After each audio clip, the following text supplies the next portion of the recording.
بسم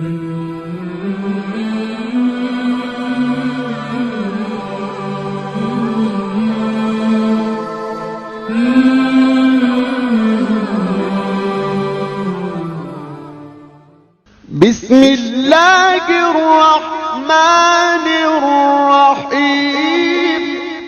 ورحمۃ اللہ وبرکاتہ نحمده ونصلی علی رسوله الکریم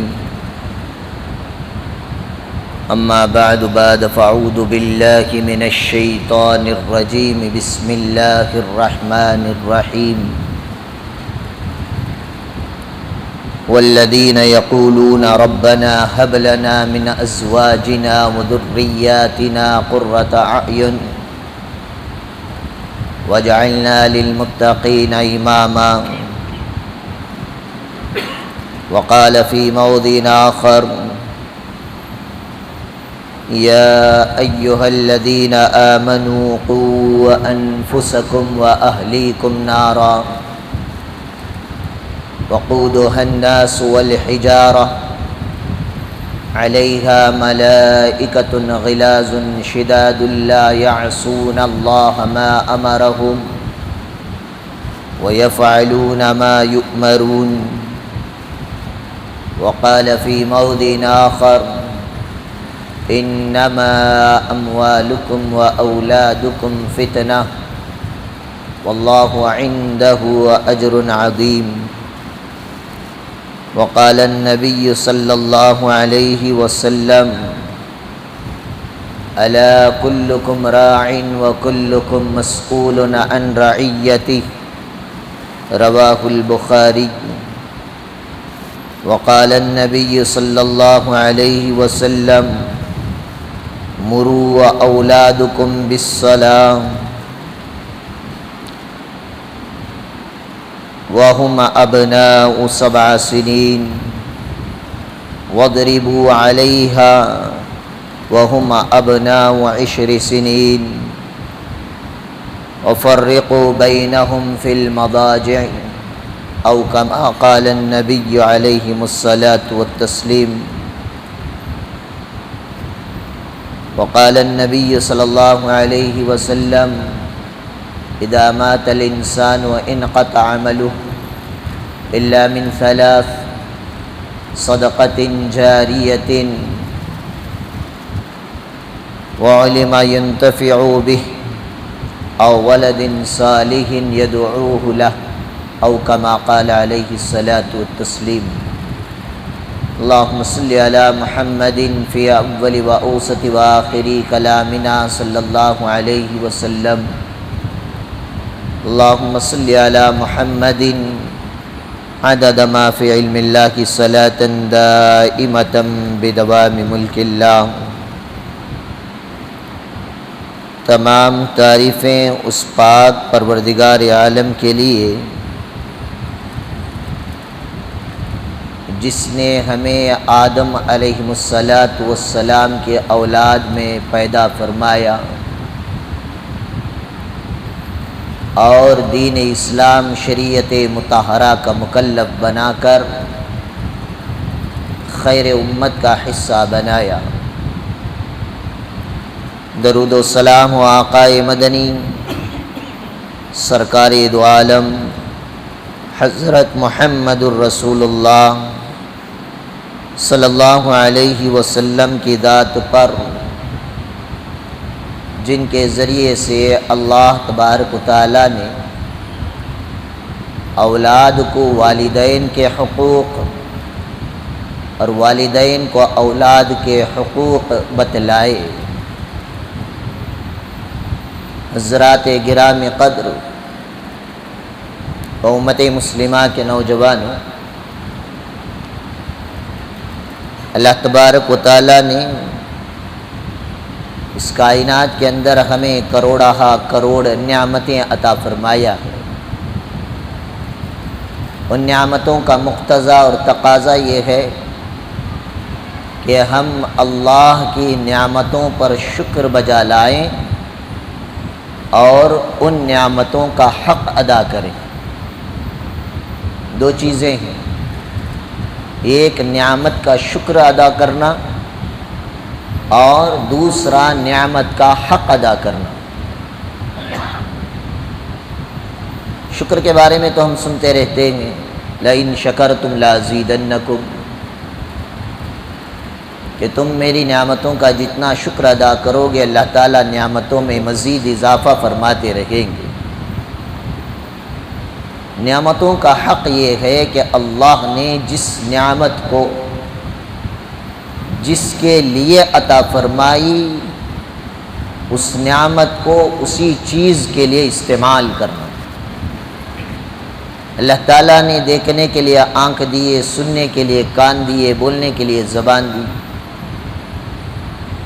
تو آنکھوں کا حق یہ ہے کہ صحیح چیز کو دیکھیں، غلط چیز کے دیکھنے سے بچائیں۔ کانوں کا حق یہ ہے کہ اچھی سچی بات کو سنیں، غیر غلط چیزوں کو باتوں کو سننے سے بھی کانوں کی حفاظت کریں۔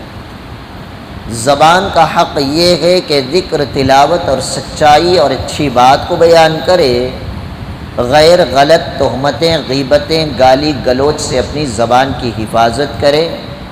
ایسے ہی اللہ تعالیٰ نے جتنی نعمتیں دی ان تمام نعمتوں پر شکر بھی بجا لانا ہے، ان نعمتوں کا حق بھی ادا کرنا ہے۔ اب نعمتیں اتنی ہیں کہ ہم شکر ادا نہیں کر سکتے۔ اگر ایک نعمت کا شکر ہم ادا کریں تو باقی کروڑوں نعمتیں باقی رہ جائیں گی۔ مثال کے طور پر ہم آکسیجن کو لیتے ہیں، کاربن ڈائی آکسائڈ کو چھوڑتے ہیں۔ یہ جو سسٹم بنایا یہ اللہ تعالیٰ نے بنایا۔ یہ دو نعمتیں، سانس کا لینا ایک نعمت ہے، سانس کا چھوڑنا ایک نعمت ہے۔ ان دو نعمتوں کا بھی ہم ساری زندگی شکر ادا کرنے کے لیے بیٹھ جائیں، خدا کی قسم زندگی ختم ہو سکتی ہے، اللہ کی اس نعمت کا شکر ادا نہیں کر سکتے۔ اسی کے لیے اللہ تعالیٰ نے اس امت کو عبادتیں دی، نماز دیا، ذکر دیا، تلاوت دیا، تاکہ تم میری یہ عبادتیں کرو، ان عبادتوں کے عوض میں تمہاری نعمتوں کا شکریہ ادا کر دیا، یہ تسلیم کر لوں گا۔ تو غرض یہ ہے، ایسی بہت ساری نعمتیں، ہم سوچتے ہیں سونا ایک نعمت ہے، صرف سونا نعمت نہیں ہے، لیٹ کر سونا بھی ایک نعمت ہے، ورنہ بیماریاں ایسی آ گئیں۔ اس سے پہلے میں نے عرض کیا تھا ایک افریقہ کے ڈاکٹر کا، 22 سال سے چیئر پر بیٹھ کر سو رہے تھے۔ حضرت پیر ذوالفقار احمد نقشبندی دامت برکاتہ عالیہ نے اپنی کتاب خطبات فقیر میں یا اور ایک خطبات کی کتاب ہے حضرت کی، اس میں یا اپنے بیانات میں تو کئی جگہ پر حضرت نے بیان فرمایا اس واقعے کو۔ حضرت کے ایک مرید تھے، اعتکاف میں آئے تو رمضان کے معتکفین کے اندر رات میں حضرت پیر صاحب دامت برکاتہ عالیہ ایک گشت لگاتے ہیں، دیکھوں کسی مرید کو تکلیف تو نہیں ہو رہی ہے۔ تو ایک دن دیکھا کہ رات کے 2-2:30 بج رہے ہیں، ڈاکٹر صاحب چیئر پہ بیٹھ کے سو رہے ہیں۔ حضرت گئے، انہیں سمجھایا کہ رات کافی ہو چکی ہے، تھوڑی دیر آرام کر لیں، تہجد کا وقت قریب ہے۔ ادباً ڈاکٹر صاحب نے کہا کہ ٹھیک ہے، حضرت چلے آئے۔ دوسرے دن بھی یہی حال، تیسرے دن بھی یہی حال۔ حضرت سمجھ گئے کہ یقیناً کوئی تکلیف ہوگی۔ اصرار کرنے پر اس ڈاکٹر صاحب نے بتایا کہ میں زمین پر لیٹ کر 21 سال کا عرصہ گزر چکا ہے، یہ میرا 22واں سال ہے۔ دنیا کی مشہور ترین ڈاکٹروں میں سے ایک ڈاکٹر، آخر وجہ پوچھی تو اس نے بتایا کہ دیکھو اللہ تعالیٰ نے حلق میں ایک لاکنگ سسٹم رکھا ہے، پیٹ بھر کر آدمی نلڈے تک کھا لے، نیچے سر اوپر ٹانگ کر دے، کھانا پلٹ کر واپس نہیں آتا۔ وہ جو لاکنگ سسٹم ہے وہ میرا خراب ہو گیا ہے، اگر میں زمین پر لیٹ کر اگر سوتا ہوں تو میرے پیٹ میں جو کچھ ہے وہ پورا منہ کے ذریعے سے واپس آ جاتا ہے، اس لیے اس کا علاج دنیا میں آج تک پیدا نہیں ہوا، اس لیے میں 21 سال سے بیٹھ کر ہی سونے کا عادی بن چکا ہوں۔ تو یہ حکایتیں، یہ واقعات ہمیں بتاتے ہیں کہ سونا صرف نعمت نہیں ہے، لیٹ کر زمین پر یا بستر پر سو جانا یہ بھی ایک نعمت ہے، ورنہ اللہ تعالیٰ ایک لاکنگ سسٹم خراب کر دے ہم زمین پر زندگی بھر لیٹنے کے لائق نہیں رہتے۔ ایسی بہت ساری نعمتیں ہیں، کن کن نعمتوں کو ہم انکار کر سکتے ہیں؟ دیکھنا ہم نعمت کہتے ہیں، لیکن اسی آنکھ کے اندر دیکھیں اللہ تعالیٰ نے کتنا میگا پکسل کا کیمرہ رکھا ہے۔ اللہ تعالیٰ اس آنکھ کے دیدے کو اگر پلک نہ مارے انسان تو انسان کا دیدہ لینس ڈرائی ہو جائے گا، ڈرائی ہو گیا تو پھر اس کو دکھائی نہیں دے سکتا۔ اس لیے اللہ تعالیٰ نے ایک پلک لگائی تاکہ انسان یہ ہر 1-2 سیکنڈ میں ایک پلک مارے، اور اس پلک مارنے کی وجہ سے اس کا لینس کلین ہو جائے۔ اس لیے اللہ تعالیٰ نے آنکھ کے اندر ادھر ایک جانب ایک سوراخ رکھا، آنکھ کے ادھر جانب ایک سوراخ رکھا، ایک سوراخ سے پانی نکلتا ہے، دوسرے سوراخ سے پانی چلا جاتا ہے۔ جب انسان پلک مارتا ہے تو وہ آنکھ کے اندر کا پانی لے کر اوپر پلک جاتا ہے اور ڈرائی آنکھ تر ہو جاتی ہے، جس کی وجہ سے انسان کی آنکھ کی کوئی خرابی نہیں ہوتی۔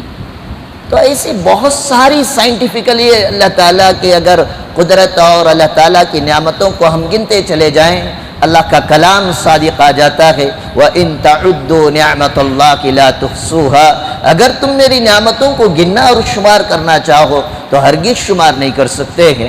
انسان کے پاس جتنا علم ہوگا، جتنی نالج ہوگی، جتنا سائنس کو جانتا ہوا چلا جائے گا، جتنی اس کی ریسرچ بڑھتی چلی جائے گی، وہ انسان اپنی باڈی کے اندر صرف ریسرچ کر دیکھ لے کہ اللہ تعالیٰ نے مجھے کن نعمتوں سے نوازا، کتنی ہڈیاں، کتنے کروڑ کی ہڈیاں مجھے دی ہیں۔ ایک گڑگے کا اگر یہ چپا خراب ہو جائے، ڈاکٹر سے معلوم کریں، اس کے بدلنے کے لاکھوں روپے لگ جاتے ہیں۔ ایسی کتنی ہڈیاں اللہ تعالیٰ نے ہمیں دیں، اور ان ہڈیوں کو کیسے کیسے فولڈ کر کے رکھا ہے۔ اگر ایک فولڈ خراب ہو جائے انسان کی زندگی اپاہج کی بن جاتی ہے۔ ایسی کروڑ ہماری باڈی کے اندر اللہ تعالیٰ نے نعمتیں رکھی۔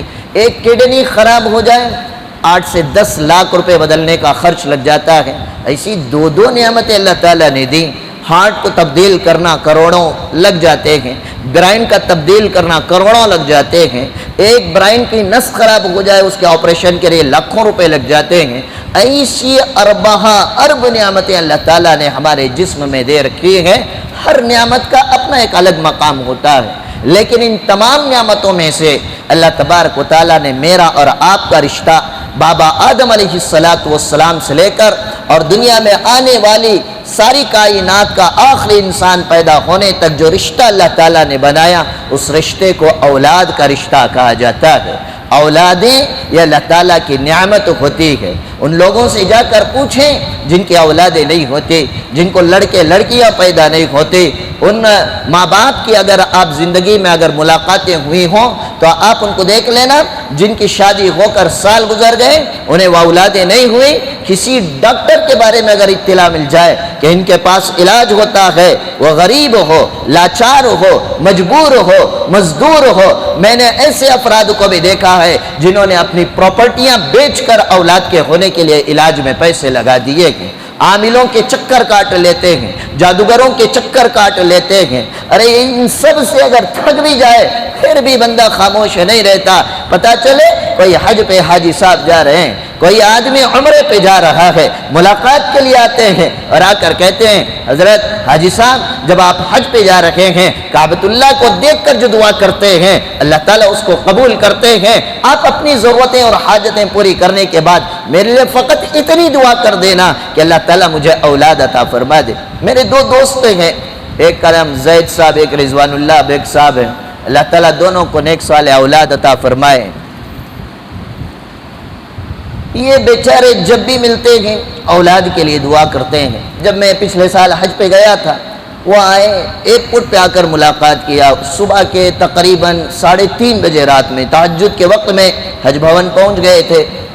رضوان اللہ بیگ صاحب آ کر ملاقات کر کے کہنے لگے کہ حضرت میرے لیے فقط اولاد کے لیے دعا کر دینا، اس لیے کہ شادی ہوئے 12 سال ہو گئے، آج تک کوئی اولاد نہیں ہوئی ہے۔ تو معلوم یہ ہوتا ہے جن کو اللہ تعالیٰ بن مانگے دے دیتا ہے یا اولاد کی نعمت کی قدر نہیں ہوتی۔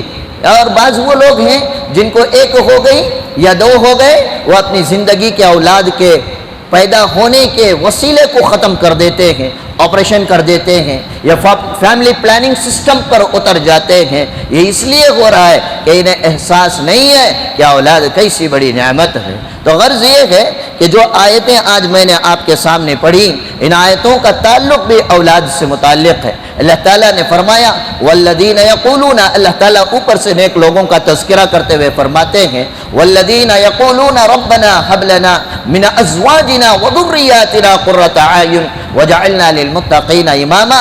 نیک لوگ یہ جب بھی دعا کے لیے ہاتھ اٹھاتے ہیں یا اللہ تعالیٰ سے دعا کرتے ہیں باری تعالیٰ وہ بیویاں اور وہ اولاد عطا فرما جو آنکھوں کو ٹھنڈک پہنچانے والی ہو، مطیع فرما بردار اولاد عطا فرما، میاں بیوی کے اندر محبت والی بیویاں عطا فرما، وجعلنا للمتقین اماما، آپ مجھے متقیوں کا امام بن کر زندگی گزارنے کی توفیق عطا فرما۔ اس کا بھی تعلق اولاد سے ہے۔ دوسری آیت کریمہ یا ایھا الذین آمنوا، اے ایمان والو، قوا انفسکم واہلیکم نارا، اللہ تعالیٰ نے فرمایا تم اپنے آپ کو بھی، اپنے اہل و عیال، میاں بیوی بچے، اپنے گھر والوں کو، پریوار والوں کو، فیملی والوں کو، اہلیکم نارا، اپنے گھر والوں کو آگ سے بچا لینا، وقودها الناس والحجارہ، اس لیے کہ یہ دوزخ کا ایندھن جو اس دن بنیں گے یہ انسان اور پتھروں کا ایندھن بنایا جائے گا، اور اس پر جن کو تسلط کیا گیا، جن کو ذمہ داری اور ڈیوٹی دی گئی، علیہا ملائکۃ غلاظ شداد لا یعصون اللہ ما امرهم ویفعلون ما یؤمرون، اور اس دوزخ کے اوپر ایسے فرشتوں کو اللہ تعالیٰ نے متعین کر رکھا ہے جو جسمانی اعتبار سے بھی بڑے طاقت ہیں، جو اپنے مزاج کے اعتبار سے بھی بڑے سخت ہیں، اور یہ فرشتے وہی کرتے ہیں جس چیز کا انہیں حکم دیا جاتا ہے۔ اس لیے دوزخ میں اپنے آپ کو جانے سے بھی بچا لو، اپنے اولاد کو جانے سے بھی بچا لو، اپنے گھر والوں کے جانے سے بھی بچا لو۔ تیسری آیت جو میں نے پڑھی، اللہ تعالیٰ نے فرمایا انما اموالکم واولادکم فتنہ واللہ عندہ اجر عظیم، بے شک یہ جو آپ کے پاس مال و دولت ہے یا اولادیں ہیں، یہ اللہ تعالیٰ نے آپ کو آزمائش کے لیے، آپ کو جانچنے پرکھنے کے لیے اللہ تعالیٰ نے دیے ہیں، اور اللہ تبارک و تعالیٰ کے پاس بہت زیادہ اجر عظیم ہے۔ اور چوتھے نمبر پر میں نے آپ صلی اللہ علیہ وسلم کی ایک روایت پڑھی، حضور اکرم صلی اللہ علیہ وسلم نے فرمایا الا خبردار ہو جاؤ، کلکم راعٍ وکلکم مسئول عن رعیتہ، تم میں سے ہر انسان ذمہ دار ہے تمہاری ذمہ داری کے بارے میں، تمہارے ماتحت رہنے والے افراد، اگر آپ استاد ہیں تو آپ کے شاگردوں کے بارے میں آپ سے سوال ہوگا، اگر آپ ماں باپ ہیں آپ کے اولاد کے بارے میں آپ سے سوال ہوگا،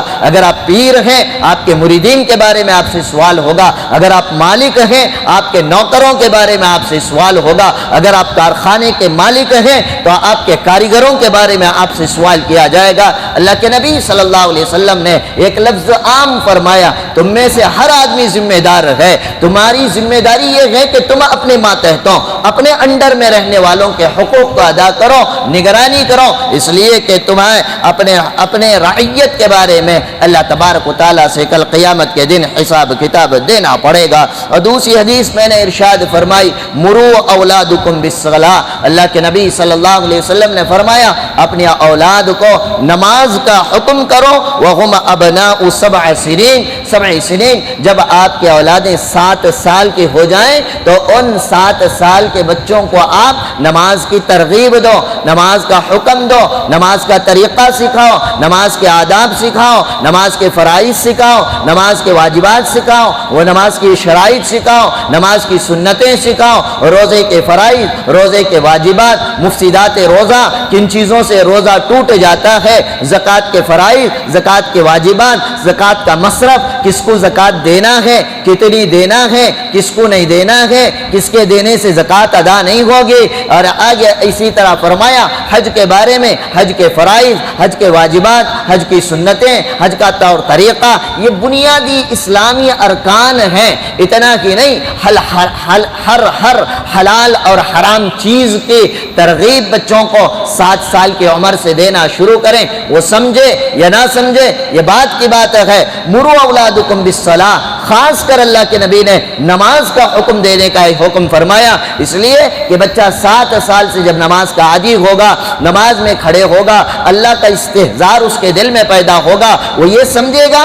کہ ہر ایمان والے کی ذمہ داری ہے، دنیا ادھر کی ادھر ہو جائے نماز چھوڑنے کی اجازت نہیں، اسے ماحول ایسا دے کہ وہ اٹھتے بیٹھتے ماں باپ کو نماز پڑھتا ہوا دیکھے۔ اس لیے اللہ کے نبی صلی اللہ علیہ وسلم نے فرمایا 7 سال کی عمر وہی عمر ہے، ہم اس کو بچپنا سمجھتے ہیں، لڑکپن سمجھتے ہیں، یہ سوچ کر چھوڑ دیتے ہیں ارے اب نہیں کھیلا تو پھر کب کھیلنا، کھیلنے کی عمر انہیں کھیل لیں دے، کھیلیں۔ بچوں کے کھیلنے سے شریعت منع نہیں کرتے، شرارت بچے ہی کرتے ہیں، بڑے نہیں کرتے، اس لیے بچے شرارت بھی کریں، آپ ڈانٹ کر مسجد سے نہ بھیجیں، مسجد کے کنارے پر سیٹ کر دیں، ان کے والدین کو بلا کر کہہ دیں بھائی آپ کا بچہ تو الحمدللہ نمازی بن رہا ہے، لیکن آپ بھی اگر اس کے ساتھ آ جاتے، آپ کو دیکھ کر وہ آپ کا بچہ نماز پڑھنا سیکھ لیتا، آپ نہ ہونے کی وجہ سے وہ نماز میں کھیل تماشا بھی کرتا ہے، کھیل کود بھی کر لیتا ہے، اگر آپ آ گئے انشاءاللہ آپ کا یہ بچہ بڑا ہو کر عبد القادر جیلانی بنے گا، خواجہ معین الدین چشتی بنے گا، صلاح الدین ایوبی بنے گا، محمد ابن قاسم بنے گا،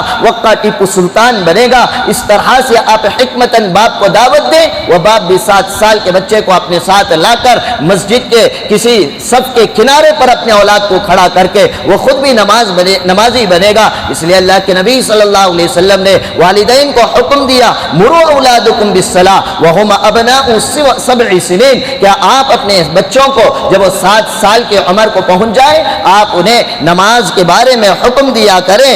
وَضْرِبُوهُمْ عَلَيْهَا وَهُمْ أَبْنَاءُ 10 سنین، جب وہ اگر وہ 10 سال کا ہو گیا، 3 سال تک آپ نے اس کو پریکٹیکلی اپنے ساتھ لے کر گئے، نماز سکھایا، مسجد کا ادب سکھایا، مسجد کا طور طریقہ سکھایا، اب یہ 7 سال کا ہو گیا، 3 سال کے اندر اس کو نماز کی عادت پڑ جانی تھی، اب وہ اس کو عادت نہیں پڑی، وہ کاہلی کرتا ہے، سستی کرتا ہے، اس کی عمر ایسی ہے، دن بھر ناچ کھیل کود کر تھک کر جب سوتا ہے، صبح میں اٹھنے کے لیے اس کا جینا چاہتا ہے۔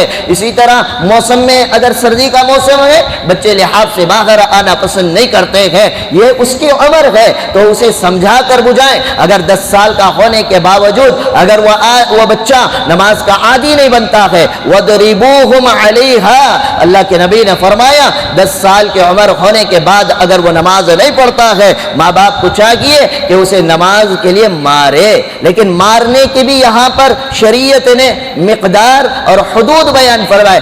مارنے کا مطلب یہ نہیں کہ گائے بیل بکریوں کی طرح مار دیا جائے، وہ معصوم ہے، 10 سال کا ہے، قوت برداشت وہ جتنی رکھتا ہے اتنا کی مارا کریں، ایسا نہیں کہ آپ 30-40 کے ہو کر اپنی پوری طاقت کا استعمال اس پر کر دیں۔ بغرض یہ ہے کہ جو ماں باپ اپنے بچوں کو 7 سال سے نماز سکھانے پر آ جائیں، اور وہ ماں باپ اگر نمازی ہو، خدا کی قسم اللہ کے گھر میں بیٹھ کر کہتا ہوں 7 سال سے وہ پریکٹس جب 3 سال کی ہو جائے، 10 سال کے بعد بچہ جان بوجھ کر نماز نہیں چھوڑا کرتا۔ ہاں غفلت تو ہو سکتی ہے، اس غفلت کی بنیاد پر اللہ کے نبی نے حکم فرمایا اگر کہیں کاہلی اور سستی اور غفلت، کہیں IPL کے چکر میں، کہیں کرکٹ کے چکر میں، کہیں شادی اور ولیمے کی تقریبات میں اگر ملوث ہو کر نماز کو بھول جا رہا ہے تو اسے پہلے یاد دلائے، اس کے باوجود اگر نہیں پڑھتا وَضْرِبُوهُمْ عَلَيْهَا، تو ایسے بچے کو 10 سال والا ہونے کے باوجود اگر نماز نہیں پڑھتا ہے تو فرمایا کہ اسے مارنے کی اجازت دی گئی۔ افسوس ہوتا ہے بچے کیا پڑھتے، آج کل ماشاءاللہ بچے ہمیں مسجد میں نظر آ جاتے ہیں، ان بچوں کے باپ کو آج تک مسجد میں آنے کی توفیق نہیں ہوئی۔ جب باپ ایسا ہوگا ماں کیسی ہوگی؟ باپ تو چلو جمعے 8 دن تو کم از کم آ کر سجدہ مار لیتا ہوگا، اور اس ماں کا کیا حال ہوگا؟ پتہ نہیں کتنے ہفتے ہوئے اس نے وضو کر کے، بعض ایسے گھر بھی ہمیں ملیں گے رمضان میں وضو کیا تو دوسرے رمضان میں وضو کا انہیں نوبت آتی ہے۔ دوسرا حکم اللہ کے نبی نے ارشاد فرمایا 7 کا ہو جائے تو اسے نماز کی عادت ڈالو، حکم دو، 10 کا ہو جائے اگر نماز نہ پڑھنے پر اسے آپ مار سکتے ہیں۔ وَفَرِّقُوا بَيْنَهُمْ فِي الْمَضَاجِعِ، اور 10 سال کے بعد اللہ کے نبی نے فرمایا اپنے اولاد کا بستر اپنے سے الگ کر دو۔ بستر سے الگ، ماں باپ سے بھی وہ بچہ الگ بستر پر سوئے گا، ایسا بھی نہیں 10 سال کا ہو گیا چلو بڑی بہن کے ساتھ سو لے، شریعت اس کی اجازت نہیں دیتی۔ وہ 10 سال کا ہو گیا، بہنوں سے بھی بستر الگ ہوگا، ماں باپ سے بھی بستر الگ ہوگا، الگ اس کا بستر متعین کرنا ہوگا۔ یہ حدیث بھی اولاد کی تعلیم، تربیت اور پرورش سے متعلق رکھتی ہے۔ کتنا پاکیزہ دین اللہ نے ہمیں دیا، اولاد کی نعمت بھی دی، دینے کے بعد اولاد کی نعمت کو گنوایا، اسی کے ساتھ ساتھ اللہ اور اس کے رسول نے ہمیں اولاد کی تعلیم اور تربیت کس طرح کریں یہ اللہ کے نبی صلی اللہ علیہ وسلم نے امت کو بتایا۔ تیسری حدیث میں اللہ کے نبی صلی اللہ علیہ وسلم نے فرمایا اذا مات الانسان انقطع عمله، جب انسان مرتا ہے تو اس کا عمل سے تعلق اور رشتہ ختم ہو جاتا ہے۔ جب تک انسان زندہ ہے نماز پڑھ سکتا ہے، جب تک انسان زندہ ہے روزہ زکوٰۃ حج ادا کر سکتا ہے، جب تک انسان زندہ ہے صدقہ خیرات کر سکتا ہے۔ جیسے ہی اس کی زندگی کی سانسیں رکی یہ مرا، اذا جب ماتا مرا الانسان و انسان انقطع ٹوٹ گیا عمل سے اس کا رشتہ ٹوٹ جاتا ہے۔ اب جب تک زندگی ہے عمل کا موقع ہے، زندگی ختم عمل کا موقع بھی ختم ہو جاتا ہے۔ آگے اللہ کے نبی نے ارشاد فرمایا الا من ثلاث، لیکن 3 طریقے ہیں، 3 راستے ہیں، انسان اگر مر بھی جاتا ہے تو اس کے عمل کا رشتہ اس سے جڑا ہوتا ہے۔ پہلے نمبر پر فرمایا صدقۃ جاریہ، ایسا کوئی صدقہ کیا جو ہمیشہ جاری رہنے والا۔ مسجد کو اگر کنویں کی ضرورت تھی وہاں کھدوا دیا، مسجد میں وضو خانے کے انتظام کی ضرورت تھی وہاں پر وضو خانہ بنوا دیا، مسجد کے مدرسے کے اندر اور دیگر رفاہی جگہوں پر، قبرستان کے اندر، بیت المال کے اندر، یتیم خانے کے اندر اگر پانی کی قلت تھی وہاں پر بور کا انتظام کروا دیا۔ جب تک وہ بور چلتی رہے گی، جب تک پانی ملتا رہے گا، جب تک کنویں سے لوگ پانی استعمال کرتے رہیں گے، یہ بنانے والا، یہ بور ڈلوانے والا، یہ ندی کنواں کھدوانے والا مر کر چلا گیا، لیکن پانی جب تک استعمال ہوتا رہے گا اللہ تعالیٰ اس کے روح کو، اس کا اجر، اس کا ثواب اس تک پہنچاتے رہیں گے۔ ایسے ہی فرمایا اگر کسی نے یہ مسافر خانہ بنا کر چھوڑ دیا، اب جب تک اس مسافر خانے کے اندر جب تک لوگ آئیں گے قیام کر کے جاتے رہیں گے، مرنے والے کے روح کو اللہ تعالیٰ اس کا اجر اور ثواب پہنچاتے رہیں گے۔ کسی نے مسجد بنوا دی یا مسجد کے کچھ حصے کے اندر دان کر دیا، اپنا مال لگا دیا، جب تک وہ مسجد کے اندر آبادی ہوتی رہے گی، عبادت ادا کرتی رہے گی، مرنے والے کے روح کو اللہ تبارک و تعالیٰ اجر اور ثواب پہنچاتے رہیں گے۔ تو یہ پہلا طریقہ اللہ کے نبی نے فرمایا، انسان مرتا ہے عمل سے رشتہ ختم، لیکن 3 طریقے سے اس کا رشتہ عمل سے جڑا رہتا ہے۔ ایک صدقہ جاریہ اور دوسرا فرمایا من علم ينتفع به، کسی کو ایسا علم سکھایا کہ اس علم سے نفع آگے کو جاتا رہا۔ میں نے ایک کو قرآن پڑھایا، اس نے دوسرے کو قرآن پڑھایا، اس نے تیسرے کو قرآن پڑھایا، اس نے چوتھے کو قرآن پڑھایا۔ یہ جتنے رشتے جڑتے جائیں گے، یا یہ بندہ پہلا والا جب تک قرآن پڑھتا رہے گا، دوسرے والا جب تک قرآن پڑھتا رہے گا، تیسرے والا جب تک قرآن پڑھتا رہے گا، ان پیڑھیوں کو جتنا اجر اور ثواب ملتا رہے گا پڑھانے والے کو بھی اتنا ہی اجر اور ثواب ملتا رہے گا۔ مثال دوں تو بات سمجھ میں آئے گی۔ سب سے پہلے اللہ نے قرآن نبی کو عطا فرمایا، نبی نے صحابہ کو، صحابہ نے تابعین کو، تابعین نے تبع تابعین کو، تبع تابعین نے صلحاء کو، صلحاء سے علماء سے ہوتے ہوتے آج 14ویں صدی تک یہ دین پہنچا، یہ قرآن پہنچا۔ دنیا کے اندر جتنے لوگ اب تک قرآن پڑھ رہے ہیں یا آئندہ قیامت تک پڑھتے رہیں گے، ان پڑھنے والوں کو جتنا ثواب ملتا ہے اتنا ہی جناب محمد الرسول اللہ صلی اللہ علیہ وسلم کو ثواب ملتا رہے گا، اس لیے کہ انہوں نے ایک ایسا علم دیا،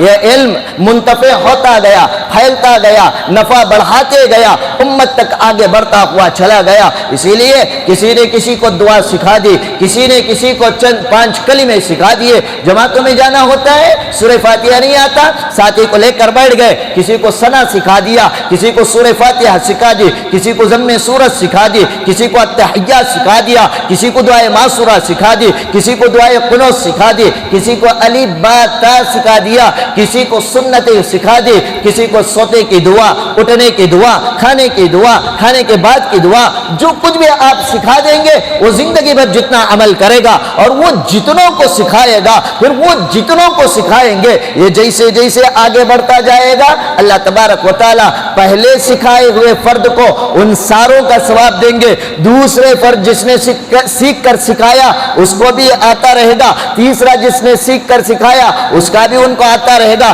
یہی سلسلہ جاری رہتا رہے گا۔ اس کو کہتے ہیں علم نافع۔ ایسے علم کا آپ نے سکھایا کہ یہ علم آگے بڑھ کر چلتا چلا گیا۔ آپ نے قرآن سیکھا، اپنے اولاد کو سکھائے، اولاد نے آپ کے پوتوں کو سکھایا، پوتوں نے پڑ پوتوں کو سکھایا۔ جب پڑ پوتا یہ تلاوت کرے گا، قرآن کو سمجھے گا یا قرآن کسی کو سمجھائے گا، اسے بھی ثواب ملے گا اور پوتے کو بھی ثواب ملے گا، بیٹے کو بھی ثواب ملے گا، دادا کو بھی ثواب ملے گا۔ جتنا ثواب پڑھنے والے کو ملا، آخری میں بیٹھے ہوئے دادا کو بھی اتنا ہی ثواب ملے گا۔ اسی کو اللہ کے نبی صلی اللہ علیہ وسلم نے اس حدیث میں کلین اینڈ کلیئر بات سمجھا دی۔ انسان مرتا ہے، عمل سے رشتہ ختم، لیکن تین طریقے سے رشتہ جڑا رہے گا۔ ایک پہلا صدقہ جاریہ اس نے کر دیا، دوسرا ایسا علم دیا جو نفع بھی پہنچانے والا ہو اور آگے بڑھتا جا رہا ہو، اور تیسرے نمبر پر فرمایا ولد صالح یدعوہ لہ، کہ ایسی اولاد آپ نے ایسی اولاد کی تربیت کی کہ آپ کے جانے کے بعد وہ آپ کے لیے دعا کرتی رہے۔ جب اولادیں ماں باپ کے لیے دعا کریں گے، اللہ تعالیٰ نے دعا سکھایا انسانوں کو کہ دیکھو تم اپنے والدین کے لیے کیا دعا کرو، پھر رب ارحمہما کما ربیانی صغیرا۔ آپ یہ دعا کیا کریں، اے اللہ، اے پاک پروردگار، ہمارے ماں باپ پر ایسے ہی رحم فرما جیسے میرے ماں باپ نے، میں جب چھوٹا معصوم تھا انہوں نے مجھ پر کیسے رحم کیا، ایسے ہی میرے ماں باپ پر تو رحم فرما۔ یہ دعا اللہ تعالیٰ نے اپنے بندوں کو، جناب محمد رسول اللہ صلی اللہ علیہ وسلم کے امت کو اپنے پاکیزہ قرآن کے ذریعے سے سکھایا ہے۔ تو ایسی اولادیں یہ اللہ تعالیٰ کی نعمت ہیں، لیکن ان اولادوں کی تعلیم، تربیت اور پرورش ایسی کریں ہم چلے جائیں ہم مر کر چلے جائیں، صفحہ ہستی سے ہمارا نام و نشان ختم ہو جائے، لیکن جو نیک اولاد رہے گی یقیناً وہ اللہ کے دربار میں والدین کے لیے جب بھی ہاتھ اٹھائے گی دعا ضرور کرے گی، اے اللہ میری مغفرت فرما، اے اللہ میرے والدین کی مغفرت فرما۔ یہ دعا جب کہتا ہے نا بچہ، جب یہ دعا والدین کے لیے کرتا ہے، خدا کی قسم مکے کا امام، مسجد خدا کا امام بھی آپ کے والد کے لیے اتنے دکھ اور درد سے مغفرت کی دعا نہیں کرتا جتنا ایک بیٹا اپنے باپ کے لیے، اب جتنے ایک بیٹا اپنی ماں کے لیے جس تکلیف اور اخلاص کے ساتھ مغفرت کی دعا کرتا ہے وہ دنیا کا کوئی عالم بھی نہیں کر سکتا ہے۔ اگر آپ چاہیں آپ کے مرنے کے بعد آپ کے لیے دعاؤں کا ذخیرہ آتا رہے، اگر آپ چاہیں آپ کے مرنے کے بعد آپ پر کوئی قرآن کا ایصال ثواب کرتا رہے، آپ چاہیں آپ کے مرنے کے بعد آپ کو اگر کوئی یاد کر کے آپ کے اوپر کوئی احسان کرے تو خدا کی قسم وہ آپ کے اولاد سے بہتر کوئی اور ہو نہیں سکتا ہے۔ ایسی تعلیم، ایسی تربیت، ایسی پرورش کرے کہ وہ بچہ نیک صالح بن جائے اور آپ کے لیے ہمیشہ دعا کرنے والا بن جائے۔ حتیٰ کہ میں نے اس سے پہلے بھی خطبات میں بیان کیا تھا کہ سمرقند کے اندر ایک ایسا بیٹا تھا جو ہفتے میں ایک دن جمعے کے دن کی کمائی اپنے والدین کے لیے ایصال ثواب کرتا تھا۔ ایک جمعے کو اس نے گیا، اسے کولی مزدوری کرتا تھا، کوئی بڑا وی آئی پی گھرانے کا کروڑ پتی نہیں تھا، ہلکی پھلکی کمائی والا، لیکن یہ طے کر لیا تھا بیوی سے کہ دیکھو ہفتے میں ایک دن میری چھٹی رہے گی، جمعے کا دن، لیکن باقی دن کی میں ساری کمائی لا کر تمہارے ہاتھ کے حوالے کر دوں گا، جو چھٹی کا دن رہے گا وہ میں نے اپنے والدین کے لیے رکھا ہے۔ چھٹی کے دن بھی جاتے اور جا کر کولی مزدوری کرتا، جو کچھ بھی کماتا ماں باپ کے نام پر صدقہ خیرات کر دیتا۔ ایک دن صبح سے شام تک اس نے کولی کرنے کے لیے انتظار کرتا رہا، دہاڑی کرنے کے لیے انتظار کرتا رہا، نہ کوئی مزدوری لیا، نہ کسی نے کولی کا کوئی کام دیا۔ آتے ہوئے افسوس ہوا کہ آج میں نے اپنے والدین کو کسی چیز کا صدقہ نہیں کیا، کوئی ہفتے میں میں نے ثواب نہیں پہنچایا۔ آتے ہوئے دیکھا، بازار سے نکلا تو بہت سارے تربوز کے چھلکے پڑے ہوئے تھے، کلنگڑے کے چھلکے پڑے ہوئے تھے۔ اس نوجوان نے اپنی چادر بچھائی، تربوز کے چھلکوں کو لیا اور لے کر راستے میں آیا۔ جانور ٹہرے ہوئے تھے، کوئی گدھا ٹہرا ہوا تھا، کوئی گائے اور بکریاں ٹہری ہوئی تھی، ان میں سے تربوز کے چھلکے نکال کر کھلا دیا، کھلا کر نیت کر لی باری تعالیٰ یہ جو میں نے نیکی کا کام کیا ہے اس کا اجر اور ثواب میرے والد محترم تک پہنچا دینا۔ کام کیا، آ کر اس نے رات کو آرام کیا۔ علامہ قلیوبی رحمۃ اللہ علیہ اس واقعے کو نقل کرتے ہیں، رات میں اس نوجوان نے خواب میں دیکھا، اس کے باپ کا اس نے خواب میں دیدار کیا، والد نے آ کر کہا کہ بیٹا بڑی مدتیں ہوئی تھی میں نے تربوز نہیں کھایا تھا، تو نے کل محنت کر کے مجھے تربوز کی تمنا کو بھی پورا کر دیا۔ تو غرض یہ ہے، علامہ قلیوبی اس واقعے کو لکھنے کے بعد کہتے ہیں کوئی ضروری نہیں روپیے پیسے سے صدقہ کرو، کوئی ضروری نہیں پورا قرآن پڑھ کو ثواب پہنچے تک بخشے جاتا ہے، ایسا کچھ نہیں، کوئی بھی بھلا کام ہو، چاہے وہ جانور کو پانی پلا دے، تربوز کے چھلکے کھلا دے، یا کیلا کھا کر جو چھلکا ہم پھینک دیتے ہیں کسی بکرے کو کھلا دے، گھر کا بچا ہوا دسترخوان پر موجود جو کھانے کے ذرات ہوتے ہیں وہ لا کر کسی مرغی کے باندھے ہوئے جگہ پر آپ ڈال دے، یہ چونٹیاں کھا لے، اس کا اجر و ثواب کے بارے میں نیت کر لے باری تعالیٰ اس عمل کا ثواب میرے والد تک پہنچا دے، یقیناً اللہ تبارک و تعالیٰ پہنچائیں گے۔ لیکن یہ اولاد کب کرے گے؟ جب آپ اسے سمجھائیں گے، جب آپ اس کے ایسی تربیت کریں گے، جب آپ اس طرح کے کام کریں گے۔ اس لیے کہ ہم جانتے ہیں children always copy their parents, بچے جو ہوتے ہیں یہ ہمیشہ ماں باپ کو کاپی پیسٹ کرتے ہیں، جیسا باپ کرتا ہے بیٹا دیکھ کر وہ بھی کرتا ہے۔ کسی بچے کو بلا کر پوچھو بیٹا بڑا ہو کر کیا بنے گا، کہے گا کہ میں ابو کی طرح بڑا آدمی بنوں گا، اس لیے کہ وہ دنیا میں آیا تو والد کو پہلے دیکھا، یہ والد یہ وہ ہے دنیا کا سب سے طاقتور انسان ہے۔ بعض لوگ کہتے ہیں کہ ہر بچے کے لیے باپ اس کا ہیرو ہوتا ہے، میں کہتا ہوں بات غلط ہے، ہر بچے کے لیے اس کا باپ سپر ہیرو ہوتا ہے، وہ فقط ہیرو نہیں سمجھتا، اس لیے کہ کوئی بڑے سے بڑا انسان بچے کو تکلیف دے دے وہ یہی دھمکی دیتا ہے رک میں اپنے ابو کو لے کر آتا ہوں، اس لیے کہ اس بچے کے دماغ میں یہ ہے میرے ابو سے بہتر دنیا کے اندر کوئی انسان نہیں۔ جس کا ابو صلاح الدین ایوبی بن جائے خدا کی قسم اس کے اولادیں صلاح الدین ایوبی بنیں گے، جس کا باپ حضور اکرم صلی اللہ علیہ وسلم کی سنتوں پر عمل پیرا کرنے والا ہو جائے اس کی اولادیں نبی کی سنتوں کو زندہ کرنے والے بنیں گے۔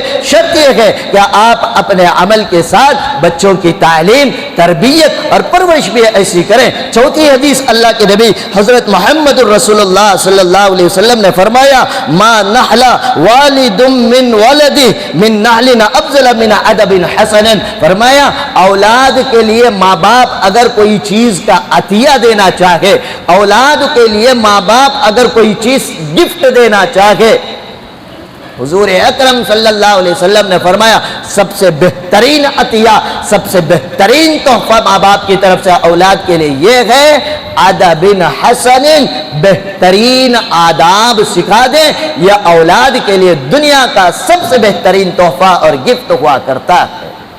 تو غرض یہ ہے یہ 3 آیتیں اور 4 احادیث جن کو میں نے خطبہ مسنونہ کے شروع میں تلاوت کی آپ کے سامنے پیش کیا اس کا یہ خلاصہ ہے۔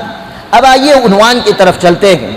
باتوں میں یہ بات گزر چکی ہے کہ اللہ تبارک و تعالیٰ نے ہمیں جو اولاد دی یا اولاد اللہ کی ایک نعمت ہے، اولاد اللہ کی ایک نعمت ہے، اس کی قدر ان سے پوچھیں جن کی اولادیں نہیں ہیں، اور جب اولادیں نہ ہوں تو وہ در در کی ٹھوکریں کھاتے ہیں۔ یا اور یہ صرف عام انسانوں کے ساتھ نہیں، حضرت ابراہیم علیہ السلام کو بھی اللہ تعالیٰ نے 80 82 85 3 طرح کی روایتیں ہیں اتنے عمر تک کوئی اولاد نہیں ہوئی تھی۔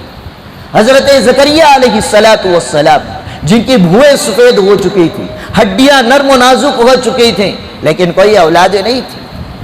تو غرض یہ ہے اللہ تبارک و تعالیٰ اولاد کے بارے میں فرماتے ہیں یَهْبُ لِمَن يَشَاءُ إِنَاثًا وَيَهْبُ لِمَن يَشَاءُ الذُّكُورَ، میں جسے چاہتا ہوں اسے لڑکیاں دیتا ہوں اور جسے چاہتا ہوں اسے لڑکے دیتا ہوں۔ اللہ نے لڑکیوں کا تذکرہ پہلے کیا، لڑکوں کا تذکرہ بعد میں کیا۔ میری اور آپ کی زندگی کو ٹٹولے، ہم لڑکوں کی پہلے خواہش کرتے ہیں بعد میں بولو جی لڑکیوں کی خواہش کرتے ہیں، بلکہ آپ میرے نبی کی سیرت کا اگر موٹا موٹا خاکہ بھی دیکھو، اللہ کے نبی صلی اللہ علیہ وسلم کے 3 بیٹے تھے، بچپن ہی میں تینوں کا انتقال ہو گیا۔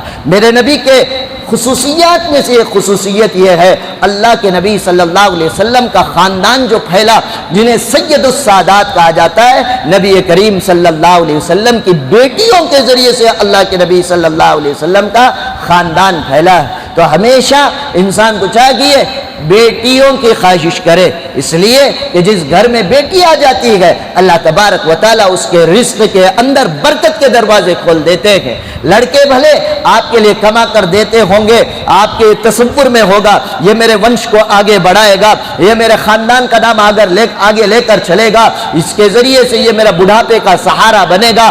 کووڈ-19 کے لاک ڈاؤن نے ہمیں بتا دیا بوڑھے کندھوں نے کتنے نوجوانوں کی لاشیں اٹھائی۔ ان بوڑھے ماں باپ کا بھی یہی خیال تھا، بیٹا ہوا ہے بڑھاپے کا سہارا بنے گا، لیکن بھرتی جوانی کے اندر دنیا سے چل بسے گے، زندگی کا کوئی بھروسہ نہیں۔ اللہ تبارک و تعالی رازق ہے وہ رزاق ہے، وہ پالنے پر اگر آ جائیں تو وہ اللہ کسی کے بیٹے اور بیٹی کا سہارا نہیں بناتے۔ تو غرض یہ ہے اللہ تعالیٰ فرماتے ہیں میں جسے چاہتا ہوں لڑکیاں عنایت فرماتا ہوں، اور جسے چاہتا ہوں لڑکے عنایت فرماتا ہوں، او یزوجہم ذکرانا و اناثا، اور جسے چاہتا ہوں لڑکیاں بھی دیتا ہوں لڑکے بھی دیتا ہوں۔ لیکن قابل غور بات یہ ہے آج اس سائنس اور ٹیکنالوجی کے زمانے کے اندر بھی بہت سارے ایسے لوگ ملیں گے اس کو لڑکیاں ہی ہو رہے ہیں لڑکے نہ ہو رہے ہیں تو سارا دوش بہو کو دیتے ہیں، عورت کو دیتے ہیں۔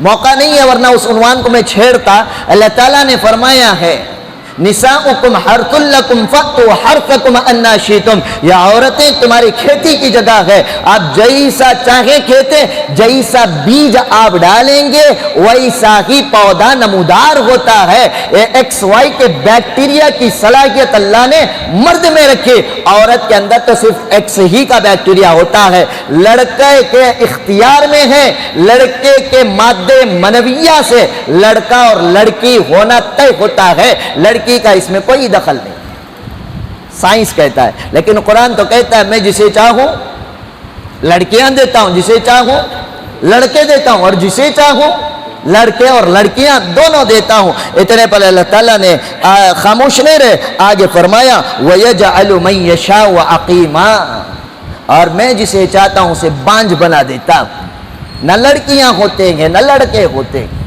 تو غرض یہ ہے یہ اولادیں یہ اللہ تبارک و تعالیٰ کی نعمت ہے، کسی کو اللہ تعالیٰ ایک دے تب بھی نعمت، کسی کو 100 دے دے تب بھی نعمت، لیکن اسے کنٹرول میں نہیں لانا چاہیے۔ تزوج الودود الولود، اللہ کے نبی نے فرمایا ایسے خاندان کی خواتین سے نکاح کریں جس خاندان کی خواتین زیادہ بچے پیدا کرنے کی صلاحیت رکھتے ہوں، اس لیے کہ جتنی آپ کے اولادیں زیادہ ہوں گے اللہ کے نبی صلی اللہ علیہ وسلم کی امت کا تعداد اتنی ہی بڑھے گی، اور اللہ کے نبی صلی اللہ علیہ وسلم حشر کے میدان میں اپنی امت کی زیادتی پر رشک کیا کریں گے۔ تو غرض یہ ہے اللہ کے نبی صلی اللہ علیہ وسلم کے اس کلام کے ذریعے سے پتہ چلا اولاد اللہ کی نعمت، اللہ جسے چاہے لڑکیاں دیتے، جسے چاہے لڑکے دیتے، جسے چاہے لڑکے اور لڑکیاں دیتے، اور جسے چاہے بغیر اولاد کے بانجھ بھی بنا کر رکھتے ہیں۔ اس میں بندے کا دخل نہیں ہے، یہ اللہ تبارک و تعالیٰ کی جانب سے فیصلہ ہوتا ہے۔ اب جن کو اولادیں نہیں ہوئی اب وہ کیا کرتے ہیں عاملوں کے چکر میں، ڈاکٹر کے چکر میں، جادوگروں کے چکر میں۔ دیکھیے جہاں تک جائز حدود ہیں وہاں تک تو شریعت اجازت دیتی ہے۔ ہاں آپ کے باڈی کے اندر کسی چیز کی بیکٹیریا کی کمی ہے، خون کے سپلائی کی کمی ہے، کیڑے بننے کی طاقت کم ہو چکی ہے، اب اس کے لیے آپ کسی حکیم طبیب یا ڈاکٹر کا علاج کرانا چاہے کرا سکتے ہیں، شریعت میں منع نہیں۔ یا کوئی عملی وظیفہ، قرآنی وظیفہ، جیسا کہ حضرت ابراہیم علیہ السلام کو جب اولادیں نہیں ہو رہی تھی تو دعا کثرت سے کرتے تھے ربی حب لی من الصالحین۔ جب اللہ سے اولادیں مانگو تو صرف اولاد نہ مانگو، نیک اولاد مانگا کرو۔ اور پہلی آیت کا جو میں نے ترجمہ کیا، نیک لوگ اللہ تبارک و تعالیٰ سے جب دعا مانگتے ہیں نیک اولاد اور اچھی بیویاں جو آنکھوں کو ٹھنڈک دینے والی مطیع و فرما بردار نرینہ اولاد کی دعا کرتے ہیں۔ تو غرض یہ ہے حضرات انبیاء علیہ السلام میں سے حضرت ابراہیم علیہ السلام کو بھی جب بیٹیاں اولادیں بیٹے یہ نہیں ہوئے تو اللہ کے نبی حضرت ابراہیم علیہ السلام نے بھی 82 برس تک اللہ تعالیٰ سے دعا مانگی ربی حب لی من الصالحین۔ حضرت تھانوی نور اللہ مرقدہ اس آیت کے ضمن میں لکھتے ہیں جس کو بیٹیاں کی بیٹیاں ہو رہی ہوں، اگر بیٹا نہیں ہو رہا ہو، یہ کوئی حدیث کی بات نہیں، بعد میں آپ پوچھیں گے حضرت کون سی حدیث میں ہے دکھاؤ، پریکٹیکلی تجربہ سمجھ میں آ رہا ہے۔ کون کیا آپ کو بولتی ہیں کیا کہ بھائی پیٹ بڑھ جا رہا ہے تو کیا بولتی ہیں صبح شام معطر ہو جی، اسی تو کتاب میں ملتا ہے، قرآن حدیث میں ملتا ہے، نہیں پریکٹیکل میں کر رہی ہوں، دیکھو میں سلم ہوگا۔ تو یا ایسی ایک تجربہ حضرت تھانوی نے لکھا ہے، کسی کو لڑکیاں ہی ہو رہے ہوں لڑکے نہیں ہو رہے ہوں، فرمایا ہر نماز کے بعد اس دعا کو ربی حبلی من الصالحین، اے اللہ تو مجھے نیک اولاد عطا فرما۔ یہ دعا ہر نماز کے فرض نماز کے بعد 3 مرتبہ پڑھے اور ساتھ میں ارادہ اور نیت یہ کرے لڑکا پیدا ہوگا تو اس لڑکے کا نام محمد رکھوں گا اور اللہ کے قرآن کا حافظ بناؤں گا۔ یہ 3 چیزیں اگر کوئی باپ پورا کر دے اور کوئی ماں پوری کر دے، اللہ تبارک و تعالی اس کے حق میں لڑکا بہتر ہے تو اللہ یقیناً لڑکا عنایت فرمائے گی۔ ایک صاحب ہے حضرت مجھے بیٹا ہولے تھے، میں محمد نام رکھوں گا، خالی محمد ہی رکھنا کی اشکال ہوتا ہے، کیسا حضور کا نام رکھو، حضور کو بلائے سکا بے ادبی سے بلانا پڑ جاتا ہے۔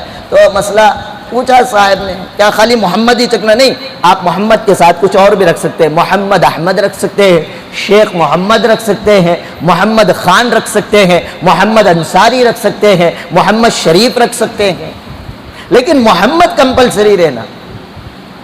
اور دوسری شرط کیا بولیا؟ ایک دعا کا اہتمام کرنا، دوسرا محمد نام، تیسرا حافظ قرآن بنانا۔ یہاں کو سب کے پاؤں پھسل جاتی، 2-3 لوگ بچہ سائنٹسٹ بن رہوں کرا ہے، حافظ نہیں بنتا کہتے، بچے کو پوچھ کو پیدا کرے، جب نیت کرے اپنے سے نیت کی نا، نیت کی تکمیل بھی آپ پر ضروری ہے۔ اللہ سے نعمت لیتے وقت ایک نیت ہے، نعمت ملنے کے بعد نیت بدلیں گے اللہ کے ساتھ منافقت کرنے والا۔ تو جو نیتیں کریں، اگر آپ کو کیپیسٹی نہیں حافظ بنانے کی، نیت بھی نہ کریں، لڑکیوں پر ہی گزران چلا لیں۔ تو حضرات انبیاء علیہ السلام کو بھی اللہ تعالیٰ نے اولادیں نہیں دی، جس میں سے مثال میں نے پیش کی حضرت ابراہیم علیہ السلام۔ اسی طرح حضرت زکریا علیہ السلام کے بارے میں آل عمران میں جہاں پر حضرت مریم کا تذکرہ کیا، وہاں پر آتا ہے حضرت زکریا علیہ السلام آئے حضرت مریم کے پاس، آ کر دیکھا بے موسم کا پھل ہے۔ اب تو آم کا سیزن، آم مل جائے گا، بقرعید کے بعد ملتا ہے، بولو جی، جا کو دکان میں پوچھے تو نہیں موسم ہوگا اب آئندہ سالچ۔ تو وہ بے موسم، بقرعید کے بعد آم بے موسم ہو جاتا ہے، لیکن حضرت زکریا علیہ السلام جب حضرت مریم سے ملنے آ کر دیکھے بے موسم کا پھل، سیزن ہی نہیں، ایسا فروٹ حضرت مریم کے پاس، دیکھ کر تعجب ہوا۔ یا مریم انا لکی ھذا، قرآن کہتا ہے مریم یہ تیرے پاس بے موسم کے پھل کہاں سے آ گئے؟ قالت هو من عند اللہ، حضرت مریم نے پورے یقین کے ساتھ فرمایا یہ میرے اللہ کی طرف سے مجھے عطا ہوا ہے۔ اور آگے فرمایا ان اللہ یرزق من یشاء بغیر حساب، اللہ تبارک و تعالی جب کسی کو دینے پر آتے ہیں بغیر حساب کتاب کے نواز دیتے ہیں۔ آگے قرآن کہتا ہے ہنالک دعا زکریا ربہ، قرآن نے فرمایا اس وقت جب دیکھا حضرت مریم کے پاس بے موسم کے پھل ہیں، سیزن نہیں سو پھل ہیں، اس وقت حضرت زکریا علیہ السلام نے دیکھا اے اللہ جب تو بغیر موسم کا پھل مریم کو دے سکتا ہے، بغیر کسی وسیلے کے دے سکتا ہے، بغیر کسی واسطے کے دے سکتا ہے، گرچہ کہ میں بوڑھا ہو گیا، میری بھویں سفید ہو گئی، میری ہڈیاں بول اٹھی ہے، یقیناً میں مانتا ہوں میری عمر اس حد تک گزر چکی ہے کہ اب مجھے اولاد کے ہونے کی کوئی چانس یا وسیلہ یا ذریعہ یا واسطہ اور سبب نظر نہیں آ رہا ہے۔ تو جیسے تو حضرت مریم کو بے موسم کا پھل دے سکتا ہے، ایسے ہی تو مجھے بڑھاپے میں بھی اولاد دے سکتا ہے۔ ہنالک دعا زکریا ربا قال رب هب لي من لدنك ذریۃ طیبہ انک سمیع الدعاء۔ حضرت زکریا نے دعا فرمایا اس وقت، رب هب لي، اے اللہ آپ مجھے نیک پاکیزہ اولاد عنایت فرما، اس لیے کہ بے شک آپ دعاؤں کو سننے والے ہیں۔ اس دعا کے کرنے کے بعد اللہ تبارک و تعالیٰ نے حضرت زکریا علیہ السلام کو حضرت یحییٰ علیہ السلام جیسی نیک صالح نرینہ اولاد اللہ تبارک و تعالیٰ نے حضرت زکریا علیہ السلام کو عطا فرمایا۔ یہاں تک بات یہ چلی کہ اولاد اللہ کی ایک نعمت، اس نعمت کا شکر بھی بجا لانا ہے، اس نعمت کا حق بھی ادا کرنا ہے۔ اب دیکھو، انسان چاہے بڑا ہو چھوٹا ہو بچہ ہو، انسان مرکب ہے دو چیزوں سے، انسان دو چیزوں کو مل کر بنتا ہے، ایک جسم اور دوسرا روح۔ ایک جسم دوسرا روح۔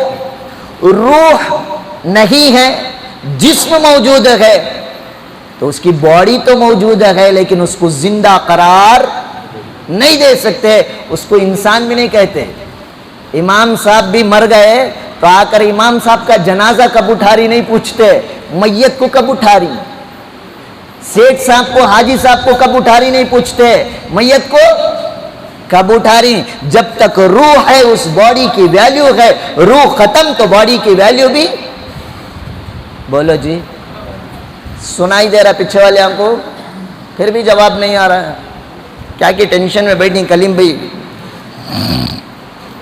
تو انسان کا جو جسم بنا، چاہے بچہ ہو، بوڑھا ہو، جوان ہو، عورت ہو، مرد ہو، بوڑھی ہو، یہ دو چیزوں کو مل کر بنتا ہے، ایک جسم اور دوسرا روح۔ جسمانی حق بھی ادا کرنا ہے، روحانی حق بھی ادا کرنا ہے۔ اچھا، جسم کس سے بنا انسان کا؟ معلوم نہیں، وہ بھی مٹی سے بنا۔ کس سے بنا؟ خلق الانسان من صلصال کالفخار خلقتہ من طین، قرآن میں ہے۔ تو اللہ تعالیٰ نے انسان کے جسم کو بنایا مٹی سے، اور انسان کی روح کس سے بنی؟ نہیں معلوم حضرت، آج تک تو میں ٹاپک پر بیان کرے نہیں۔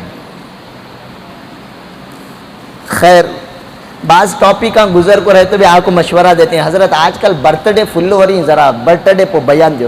کہتے بار دینا رے بابا، پہلے بچیاں کا ہوتا تھا سو، اب بڈھے بھی چھوڑ رہی نہیں۔ پہلے بچے برتھ ڈے گیٹے کرتے، بڈھے ہالڈاک بھیجتے تھے، جا رہا کئی سارا برتھ ڈے کرو۔ اب بڈھے ناچ رہی، بے حیائی بے شرمی کی حد ہو گئی۔ مسجد مدرسہ کوئی پرواہ نہیں، غیروں سے زیادہ آج مسلمان برتھ ڈے منا رہا ہے۔ یہ کیک میں پیٹ بھی بھرتا نہیں ہم نا، یہ کہ کنشل کا یہ کیک ہونا کہتے، وہ کیک کے پیسے کسی غریب کو دیو نہیں، منہ کو تھوپنا۔ تو غرض یہ ہے، انسان کو اللہ تبارک و تعالیٰ نے جسم کو مٹی سے بنایا، روح اللہ نے قرآن میں فرمایا یسألونک عن الروح، اے نبی صلی اللہ علیہ وسلم آپ سے یہ لوگ آ کر روح کے بارے میں سوال کریں گے۔ اب یہاں سے ایک نیا ٹاپک شروع ہو جاتا ہے، اس لیے مختصر بول کر میں اپنے مضمون پر آؤں گا۔ قل الروح من امر ربی، آپ سے جب پوچھیں یہ روح کیا چیز ہے تو آپ کہہ دینا یہ میرے رب کا حکم ہے۔ سمجھ میں آ گئی؟ تو معلوم یہ ہوا جسم مٹی سے بنا، مٹی کہاں ہے؟ نیچے ہے، اور روح امری ربی، اللہ کا امر کہاں ہے؟ اوپر۔ وحی کا سلسلہ جبرائیل جو لے کر آئے، تو تو یہ دونوں چیزیں مل کر انسان بنا. تو اب انسان نعمت کا شکر تو ادا کر دیا، اب نعمت کے حق کو ادا کرنے کی باری. تو ماں باپ پر اپنے اولاد کے بارے میں اس کے جسمانی حق کو بھی ادا کرنا پڑے گا، اس کے روحانی حق کو بھی ادا کرنا پڑے گا. اچھا، جسم جو ہے نا، اس کی غذا بھی اللہ تعالیٰ نے مٹی ہی میں رکھی ہے. جسم کو اللہ نے مٹی سے بنایا، جسم کی غذا کہاں ہے؟ چاول کہاں اگتا ہے؟ بولو جی. گیہوں کہاں اگتا ہے؟ فروٹ کہاں اگتا ہے؟ ساری چیزیں زمین سے. جو کچھ جسم کو پالنے کے لیے چاہیے اللہ تعالیٰ نے ساری چیزیں زمین میں رکھ دی. حتیٰ کہ عورتاں سورنے سننا چاندی پہنتی نہیں، وہ سننا بھی کہاں ملتا ہے؟ کھا کو نکالتی نا حلوہ، وہ بھی کہاں جاتا ہے؟ جسم کی ہر چیز کا تعلق اللہ تعالیٰ نے جسم سے رکھا. ہنسری نکالتی جے لے لگ جا کو گوبری بنا کو گوج ڈال کو اور اس پھر پلٹ کو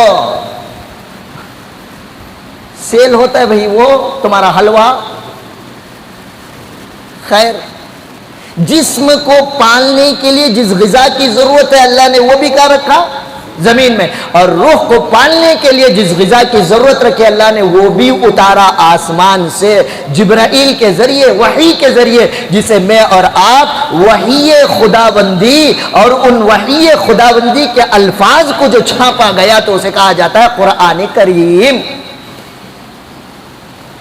میرا اور آپ کا جسمانی تعلق مٹی سے ہے، اسی لیے جب مردہ انتقال ہو جاتا ہے دفنانے کے لیے قبر میں لے کر جا کر رکھتے ہیں. رکھنے کے بعد کیا کرتی ہے؟ ہمیں بانڈلی دیتی ہیں، کھل کے ڈھیلے ڈالو بھی.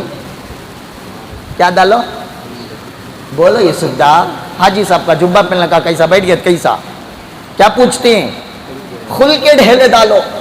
انہیں کھل کے ڈھیلے ڈالتا ہے نا، انہیں کہا کرتا قبرستان کے گیٹ کا نیچ بیڑی بجا کرتا سو. ذرے جنے تو ٹانک ماسٹر، معلوم ٹانک ماسٹر؟ گدے کا مت پلے کو انہیں خود کے قابو میں نہیں رہتا، انہیں بھی پڑھ کر کو دیتا.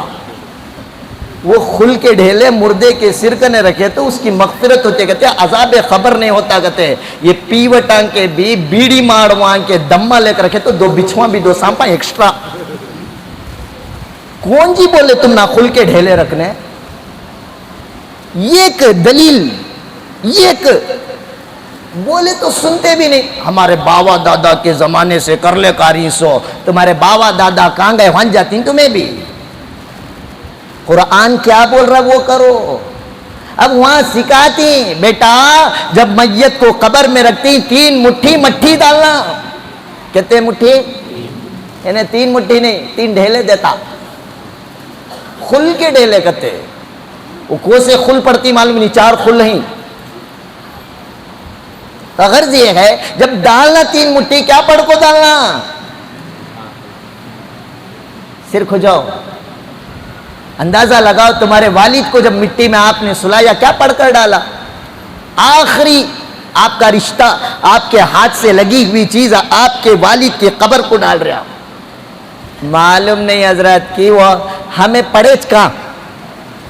تمہارے سکا تمہاری اولاد نہیں ہونا، اس لیے یہ مکاتب ہیں کہ آپ اپنے بچوں کو مکاتب اور مدارس میں داخلہ دلوائیں تاکہ آپ کی قبر میں مٹی ڈالتے وقت آپ کے بچے کو معلوم رہے پہلی مٹھی پر منہا خلقناکم، دوسری مٹھی پر وفیہا نعیدکم، تیسری مٹھی پر ومنہا نخرجکم تارۃ اخری پڑھ کر ڈالنا.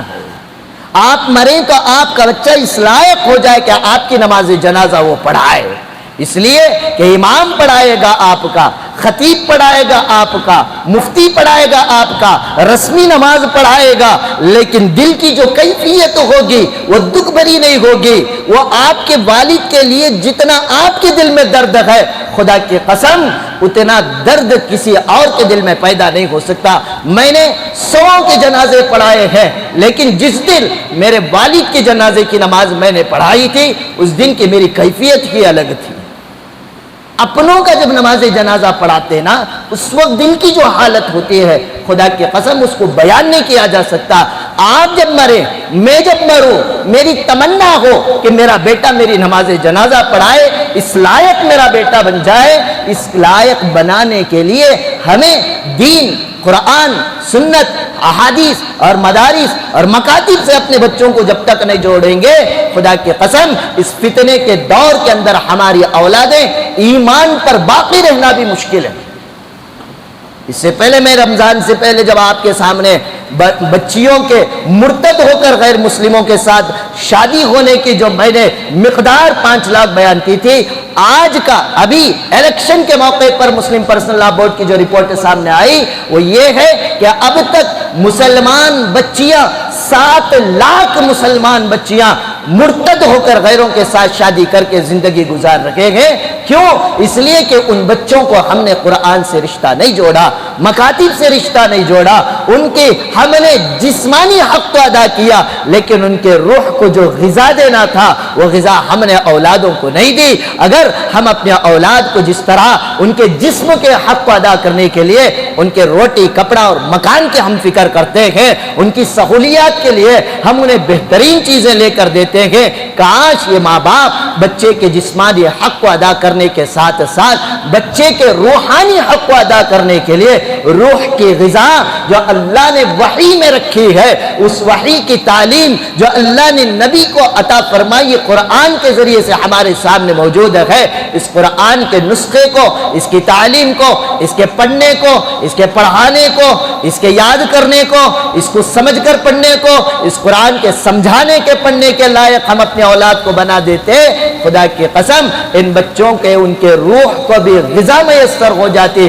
جس کو غذا میسر نہیں ہوتی وہ زندگی کے اندر چین اور سکون سے نہیں رہتا، اور جس کو غذا میسر ہو جاتی ہے وہ آدمی زندگی کا چین اور سکون حاصل کر لیتا ہے۔ تو غرض یہ ہے، بات میں یہ عرض کر رہا تھا، اللہ تعالیٰ نے انسان کو جسم کو مٹی سے بنایا، مٹی کے جسم کے لیے جو غذا اللہ تعالیٰ نے رکھی وہ بھی مٹی کے اندر رکھی۔ اللہ تبارک و تعالیٰ نے روح کو اوپر سے اتارا ہے اور اس روح کے لیے جو غذا کی ضرورت پڑتی ہے اللہ تبارک و تعالیٰ نے اس روح کو بھی اپنے اوپر ہی سے وحی کے ذریعے سے عطا فرمائی ہے۔ تو جب انسان جسم کی ضرورتیں مٹی سے پوری کرتا ہے تو ایسے ہی انسان کو چاہیے اپنی روح کی ضرورتوں کو پورا کرنے کے لیے اوپر سے آئے ہوئے اللہ کے احکام، اللہ کے وحی، احکام و شریعت، اللہ کے حکم، اللہ کے نواحیات، جناب محمد الرسول اللہ صلی اللہ علیہ وسلم کا پاکیزہ طریقہ جو اللہ تعالیٰ نے دین اور شریعت کے طریقے پر ذریعے سے ہمیں عطا فرمایا ہے، وہ پاکیزہ دین کو اپنے بچوں کو دے تاکہ یہ بچے کو روح کی غذا ملے تو اس کی زندگی کے اندر چین اور سکون آ جائے گا۔ حضرات صوفیہ نے بڑی اچھی مثل پیش کی ہے، فرمایا کہ ایک پرندے کو آپ لا کر سونے کے کیا بولتی پرندہ پالتے نا پنجرے میں، سونے کے پنجرے میں لا کر آپ رکھیں اور اس کے لیے کھانے پینے کی غذا کا انتظام نہ کریں، گرچہ کہ وہ پنجرہ سونے کا ہوگا لیکن وہ پرندہ بھوک کی وجہ سے تڑپ رہا ہوگا، کبھی ادھر کو سر مارے گا، کبھی ادھر کو سر مارے گا، باہر کے نکلنے کے راستے تلاش کرے گا، اور ہم یہ سوچ کر بیٹھے میں نے اسے سننے کے پنجرے میں رکھا ہے۔ آپ بھلے جتنا بہترین سونے ہی کا نہیں پلیٹینیم کا آپ پنجرہ بنا لیں، جب تک اس پرندے کو غذا نہیں ملے گی اس کی زندگی میں چین اور سکون حاصل نہیں ہوگا۔ اس کے برخلاف آپ کسی ایک پرندے کو لکڑی کے پنجرے میں، لوہے کے پنجرے میں، مٹی کے پنجرے میں رکھیں اور اسے وقت پر غذا دے دیں، وہ پرندہ اپنے غذا ملنے کے بعد کھاتا ہے، کھا کر اس کی زندگی کے اندر چین اور سکون آ جاتا ہے۔ آج میں اور آپ اپنے بچوں کے روٹی، کپڑا، مکان اور ان کی ضرورتوں کی جو فکر کر رہے ہیں، سونے کے پنجرے کی فکر کر رہے ہیں، لیکن اپنے اولاد کو ہم صحیح رزق عطا نہیں فرما رہے۔ ہم نے بچوں کی سہولت کے لیے آئی فون لے کر دے دیا، بچوں کی سہولت کے لیے اسمارٹ واچ کا انتظام کر دیا، بچوں کی سہولت کے لیے ٹیب لے کر خرید کر ہم نے دے دیا، وائی فائی دے دیا، بہترین ڈیوک کی گاڑی، اسپورٹس بائک دے دیے۔ اس نے جس چیز کی ڈیمانڈ کی ہم وہ پورے جسم کی ڈیمانڈ پوری کرنے کے لیے ہم نے اپنا تن من دھن لگا دیا، لیکن اس کے روح کو جو غذا چاہیے تھا، اللہ کا خوف، اللہ کی معرفت، نبی صلی اللہ علیہ وسلم کی محبت، آقا کی سنتوں کی محبت، قرآن جس کو اللہ تعالیٰ نے دستور حیات لا کیا عمل، زندگی گزارنے کا طریقہ اور سلیقہ جس کے اندر بیان کیا گیا، اس قرآن سے ہم نے بچوں کو دور رکھا۔ نتیجہ یہ ہو رہا ہے آج وہ بچے گرچے کے سونے کے پنجرے میں ہیں، غذا نہ ملنے کی وجہ سے ان کی زندگی میں چین اور سکون نہیں، اسی چین اور سکون کی تلاش میں آج امت کی مائیں اور بہنیں مرتد ہو کر غیروں کے ساتھ شادی بیاہ کر رہی ہیں۔ ایسے نازک اور حساس مسئلے پر امت کو بیدار ہونا چاہیے۔ آپ اپنے بچوں کو ڈاکٹر بنائیں، انجینئر بنائیں، پائلٹ بنائیں، آرمی مین بنائیں، شریعت منع نہیں کرتی ہے، لیکن سب سے پہلے اسے مسلمان بنائیں، اسلام کی بنیادی تعلیم دے۔ یہ اسلام کی بنیادی تعلیم مکاتب کے اندر پیش کی جاتی ہے بچوں کو ان کی ذہانت کے مطابق۔ الحمدللہ ہماری یہ مسجد خدا میں پچھلے 40 پر 9 سال سے نومبر آ جائے تو گولڈن جبلی ایئر 50 سال ہو جائیں گے۔ الحمدللہ 50 سال سے تقریباً یہاں پر قرآن اور دینی تعلیم سے آراستہ کیا جاتا ہے۔ الحمدللہ 300، 350، 400 بچے سالانہ ہمارے یہاں آتے ہیں، قرآن مجید کی تعلیم حاصل کرتے ہیں۔ کوشش ہماری بھی رہتی ہے 1.5 گھنٹہ، 1.25 گھنٹہ آپ دیتے ہیں، 1.5 گھنٹے کے اندر ہم کتنا زیادہ سے زیادہ سکھا سکتے ہیں۔ انہیں سکھانے کے لیے انہیں تعلیم بھی دیتے ہیں، ان کی تربیت بھی کی جاتی ہے۔ یاد رکھیں تعلیم کی تو آج امت فکر کر رہی ہے، تربیت کی فکر میں اور آپ نہیں کر رہے ہیں۔ بلکہ میں آپ کو بتا دوں تعلیم ناقص ہو تب بھی چل جائے گی، لیکن تربیت 100% کا ہونا ضروری ہے۔ آج امت تربیت سے کوسوں دور چلی گئی۔ اٹھا کر دیکھ لیں نبیوں کی زندگی کو، دیکھ لیں حضرت لقمان کی زندگی کو، حضرت یعقوب کی زندگی کو آپ قرآن میں ترجمہ پڑھیں گے تو سمجھ میں آئے گا۔ دنیا سے جاتے ہوئے انہوں نے بچوں کی دنیاوی زندگی میں دین کی فکریں کرتے ہوئے دنیا سے گئے ہیں، امت کو بتا کر گئے زندگی ختم ہو جائے لیکن آپ کے بچوں کا دین کبھی خراب اور ختم نہ ہو، اس کے لیے ہم آپ سے گزارش کرتے ہیں۔ آپ سے میں یہ نہیں کہتا ہمارے مکتب میں پڑھانا نہیں، آپ کو جو مکتب پسند ہے، آپ کو جہاں کی تعلیم سے آپ کے دل کو اطمینان ملتا ہے، اللہ کا واسطہ دے کر کہتا ہوں آپ اپنے بچوں کو قرآن مجید کی تعلیم سے رشتہ جوڑیں۔ یہ مکاتب 1-1.25 گھنٹہ 1.5 گھنٹہ آتے ہیں، اس میں قرآن انہیں پڑھنا سکھایا جاتا ہے، صبح شام کی دعائیں، نبی کی حدیثیں، مہینے میں 1 مرتبہ اصلاحی پروگرام، ماں باپ کا ادب، گھر والوں کا بڑوں کا ادب، گھر کی زندگی کیسی ہو، کس کی کیا ذمہ داری ہے، وہ بچوں کے دماغ کے حساب سے ان کی ایج لیمٹ کو مد نظر رکھتے ہوئے سائیکالوجیکلی وہ کتنی بات کو کیپچر کر سکتے ہیں اتنی ہی بات بچوں کو سکھائی جاتی ہے، تاکہ یہ بچے آج کے بچے ہیں لیکن 15-20 سال بعد یہ امت کا نوجوان جب بنے گا تو انشاءاللہ ہمارا فیوچر، ہمارا مستقبل ایک دیندار امت کے ہاتھ میں رہے گا، تو ہماری آئندہ آنے والی نسلوں کے اندر بھی دین باقی اور جاری اور ساری رہے گا۔ اسی فکر کے ساتھ یہ مکاتب قائم کیے گئے ہیں۔ آپ سے گزارش ہے الحمدللہ 2 ہفتے سے داخلوں کا آغاز ہو چکا ہے، ابھی چاشمبے کے دن سے ان کے تعلیم کا بھی آغاز ہو چکا۔ آپ سے گزارش ہے کہ آپ اپنے بچوں کو جلد از جلد مکاتب میں لا کر انہیں داخلہ دلوا کر قرآنی اور دینی تعلیم سے آراستہ کرنے کی کوشش کریں۔ اللہ تبارک و تعالیٰ سے دعا ہے اللہ تبارک و تعالیٰ مجھے اور آپ کو ہماری اپنے اولاد کی صحیح تعلیم، تربیت اور پرورش کی توفیق عطا فرمائے۔ وآخر دعوانا ان الحمدللہ رب العالمین۔